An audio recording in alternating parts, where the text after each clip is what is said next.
Salut à tous les amis et bienvenue sur cette nouvelle vidéo sur la chaîne Motors. Pascal, comment tu vas? Ça va très bien et toi? Écoute, je vais très bien en ce dimanche mitigé, plus ou moins ensoleillé, avec notre véhicule d'essai qui est rien d'autre que la nouvelle version de la Ford Fiesta. Oui, c'est la phase 2. C'est la phase 2 en finition ST-Line, donc vraiment d'aspect sportif. La ligne sportive, ouais. Voilà, exactement. Phase 2, comme tu dis, la première phase, elle date déjà de 2016, ça fait déjà 6 ans. Déjà 6 ans, c'est vrai qu'habituellement, les phases 2 arrivent au bout de 3 ans et demi. Ouais. Puisque en moyenne, un modèle vit 7 ans avant d'être renouvelé. Mais le dessin de cette Ford Fiesta, il est tellement, je dirais, moderne. Même la phase 1, elle est encore vraiment hyper dans l'air du temps. C'est vrai. Face à des concurrentes citadines qui ont été renouvelées, qui ont eu un dessin beaucoup plus moderne que ce qu'il y avait avant. Ouais. Celle-ci, je dirais, elle était tellement déjà bien dessinée. Ils ont attendu avant d'introduire des petits éléments stylistiques différents sur la phase 2. Puis entre-temps, il ne faut pas oublier qu'il y avait le Puma. Ah, le Puma, il a fait la fête. Il a fait du mal à sa petite sœur, mais en réalité, c'est la mode du SUV, on le connaît. Ouais. On la connaît cette mode. Enfin, il a fait du mal. C'est quand même une des meilleures ventes de Ford, toujours la Fiesta. Ouais. Mais c'est vrai que le Puma, voilà, c'était le renouveau entre temps. Il a pris pas mal de place. Il a pris de la place, ouais. Bon, en tout cas, aujourd'hui, on est sur cette version restylée. Donc, on annonce tout de suite la finition. Finition ST-Line. Ça se voit, hein, elle a un look beaucoup plus dynamique et sportif qu'une Fiesta normale. Ouais. Et puis, on a surtout une motorisation 125 chevaux avec une micro-hybridation. 1 litre EcoBoost, bien évidemment. C'est celle qu'on avait quand on a essayé le Puma ST-Line X. Je sais pas si tu te rappelles. Tu es parti au volcan avec tout ça. C'était la même motorisation avec la même micro-hybridation qui permet d'avoir un petit coup de boost, qui permet de moins consommer de carburant quand tu démarres notamment. Et puis en reprise, qui permet d'avoir un petit peu plus de couple. Alors maintenant que vous savez de quelle finition il s'agit et de quelle motorisation il s'agit, on va commencer par le petit descriptif.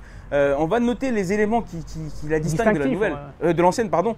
Bien évidemment, donc c'est sur cette calandre. On remarque tout de suite que le logo, il a fait un saut entre ici.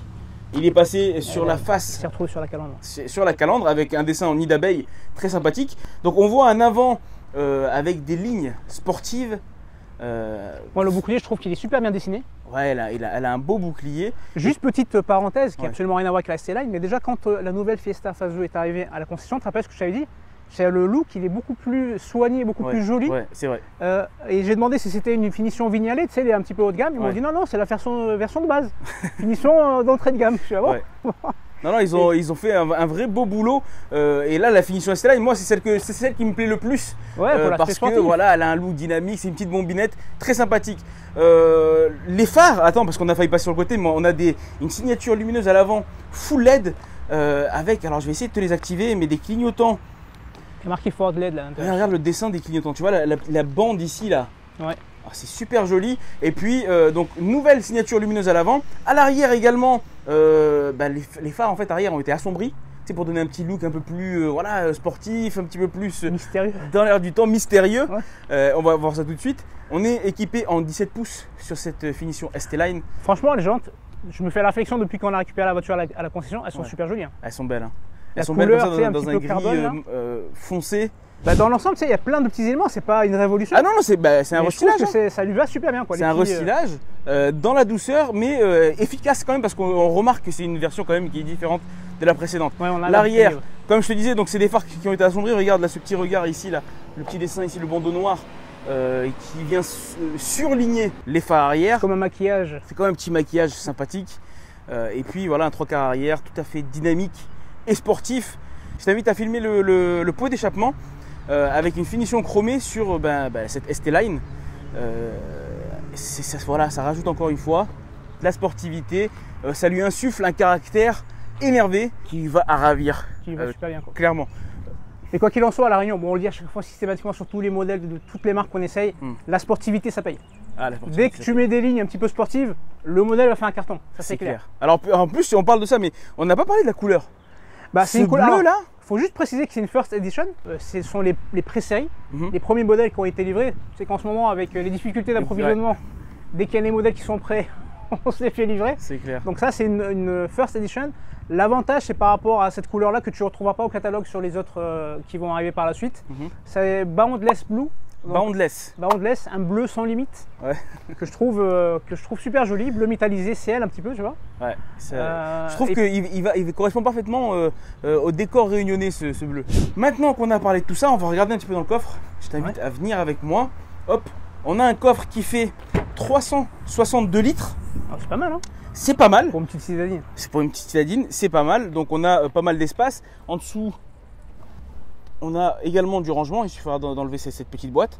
Donc il y a pas mal de place. C'est dans la bonne moyenne, si tu veux, du segment de ces petites compactes. On passe à l'intérieur maintenant pour regarder ce qui a été fait. Allez. Ok Pascal, là tu es installé au poste de conduite. Ouais. Donc on a un intérieur qui n'est pas révolutionnaire par rapport à la version précédente, puisqu'on garde le même esprit. On a une belle planche de bord, on a un joli volant avec tu as le volant, tout ce qu'il faut. ST-Line, hein, le petit méplat, Ouais. le cuir, les surpiqûres rouges que je trouve super joli. D'ailleurs on les retrouve un petit peu partout. On les retrouve également sur la sellerie ici, on le retrouve sur le soufflet du pommeau. Et puis en parlant de sellerie, regarde là cette finition ici là, avec des sièges qui sont accueillants, qui sont, c'est pas semi-baquet, mais bon, il y a un petit, un maintien correct. Il y a un petit maintien sympa, et puis un petit dessin, voilà, bon, rien de fou, mais là sur la c'est correct. planche, je sais pas si tu remarques, là tu peux filmer avec ta caméra, là l'esprit carbone un petit peu de ce contour d'aérateur qui se prolonge sur la planche de bord, qui se prolonge ici également, qui encadre la casquette.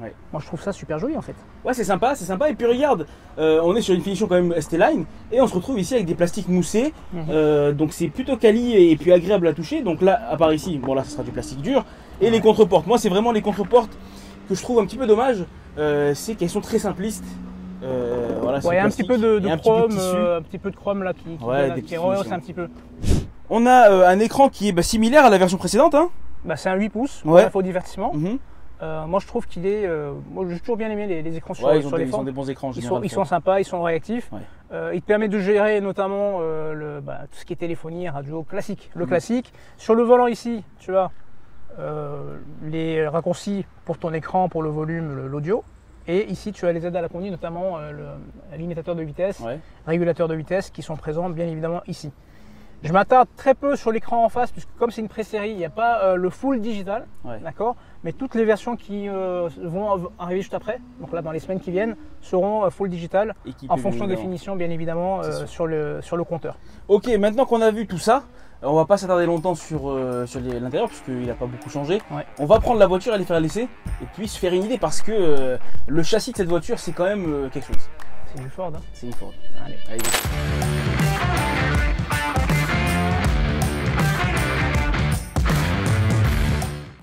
Les amis, on se retrouve à l'intérieur de la Ford Fiesta version 2022, finition ST-Line, motorisation 125 chevaux avec micro-hybridation et surtout on a une boîte méca à 6 rapports et pour la conduite franchement c'est hyper agréable. La conduite justement, on va en parler avant tout parce que c'est vraiment l'élément principal qui rend cette voiture agréable. En dehors de son look stylé, sportif, agréable à regarder, on a une voiture qui est hyper dynamique à la conduite. Alors on est sur la version ST-Line, on a 3 modes de conduite qui s'activent par un petit bouton situé au centre de la cabine.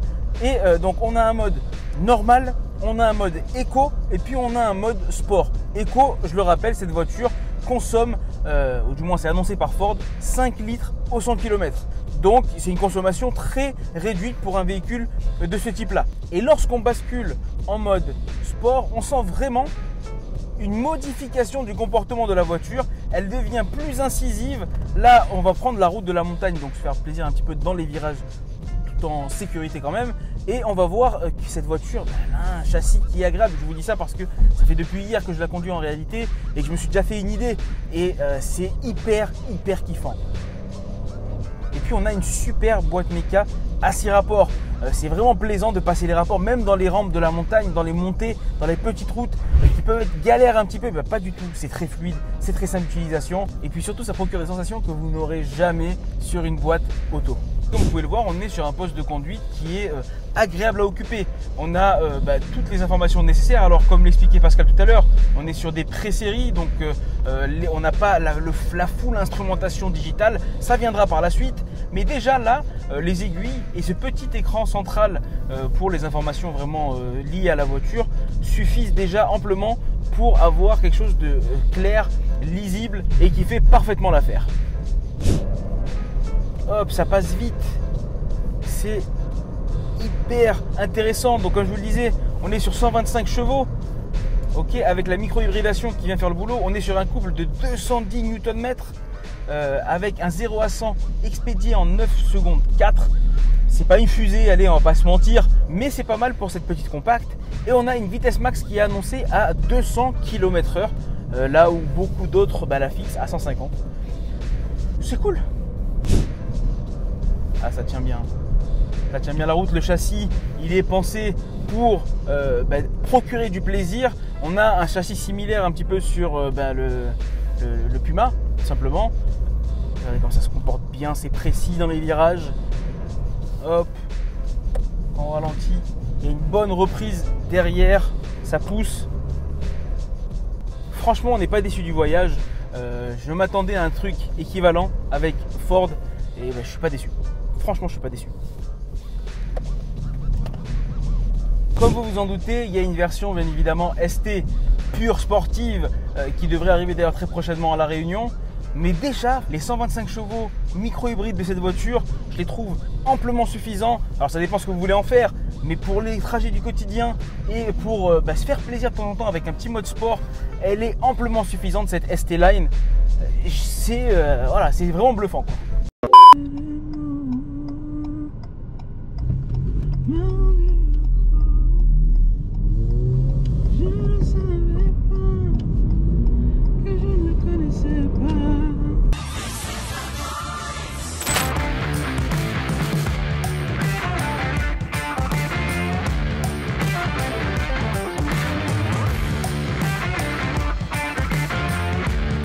Temps de faire le bilan de notre essai, les amis, et cette voiture elle a beaucoup de points forts.